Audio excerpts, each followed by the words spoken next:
مکہ معظمہ میں ایک کافر ولید نامی رہتا تھا۔ اس کا ایک سونے کا بت تھا جسے وہ پوجا کرتا تھا۔ ایک دن اس بت میں حرکت پیدا ہوئی اور وہ بولنے لگا۔ اس بت نے کہا، لوگو، محمد اللہ کا رسول نہیں ہے، اس کی ہرگز تصدیق نہ کرنا۔ معاذ اللہ۔ ولید بڑا خوش ہوا اور باہر نکل کر اپنے دوستوں سے کہا، مبارکباد، آج میرا معبود بولا ہے اور صاف صاف اس نے کہا ہے کہ محمد اللہ کا رسول نہیں ہے۔ یہ سن کر لوگ اس کے گھر آئے تو دیکھا کہ واقعی اس کا بت یہ جملے دہرا رہا ہے۔ وہ لوگ بھی بہت خوش ہوئے اور دوسرے دن ایک عام اعلان کے ذریعے ولید کے گھر میں ایک بہت بڑا اجتماع ہو گیا تاکہ اس دن بھی وہ لوگ بت کے منہ سے وہی جملے سنیں۔ جب بڑا اجتماع ہو گیا تو ان لوگوں نے حضور صلی اللہ علیہ وسلم کو بھی دعوت دی تاکہ حضور صلی اللہ علیہ وآلہ وسلم خود بھی تشریف لا کر بت کے منہ سے وہی بکواس سن جائیں۔ چنانچہ حضور صلی اللہ علیہ وآلہ وسلم بھی تشریف لے آئے۔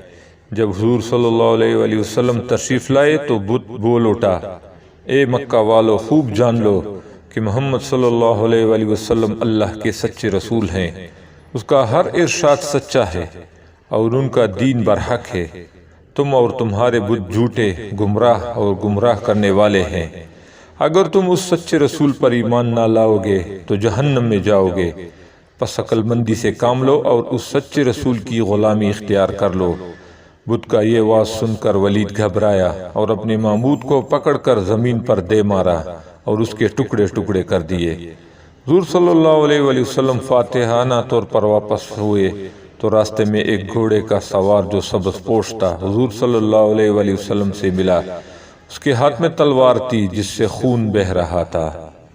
حضور صلی اللہ علیہ وآلہ وسلم نے فرمایا، تم کون ہو؟ وہ بولا، حضور میں جن ہوں اور آپ کا غلام اور مسلمان ہوں، جبل طور پر رہتا ہوں۔ میرا نام محین بن العبر ہے۔ میں کچھ دنوں کے لیے کہیں باہر گیا ہوا تھا۔ آج گھر واپس آیا تو میرے گھر والے رو رہے تھے۔ میں نے وجہ دریافت کی تو معلوم ہوا کہ کافر جن جس کا نام مسفر تھا وہ مکہ میں آ کر ولید کے بت میں گھس کر حضور صلی اللہ علیہ وآلہ وسلم کے خلاف بکواس کرتا ہے اور آج پھر گیا ہے تاکہ پھر بت میں گھس کر آپ کے متعلق بکواس کرے۔ یا رسول اللہ، مجھے سخت غصہ آیا۔ میں گھوڑا لے کر اس کے پیچھے دوڑا اور اسے راستے ہی میں قتل کر دیا، اور پھر میں خود ولید کے بت کے اندر گھس گیا اور آج جس قدر تقریر کی ہے میں نے ہی کی ہے۔ یا رسول اللہ صلی اللہ علیہ وآلہ وسلم۔ حضور نے یہ قصہ سنا تو آپ نے بڑی مسرت کا اظہار کیا اور اس اپنے غلام جن کے لیے دعا فرمائی۔ سبحان اللہ۔